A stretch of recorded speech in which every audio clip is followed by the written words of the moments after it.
என்ன சொந்தம் யாருக்கும் தோணல, வாய் திறந்து சொல்ல வந்த வார்த்தை வரல.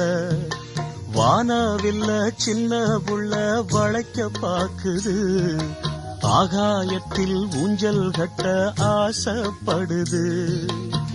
சீரகொன்னு முளைக்கும் முன்னே பறக்குது பட்டாம்பூச்சி, காமதேவன் ராஜாங்கத்தில் இது ஒரு கண்ணாமூச்சி.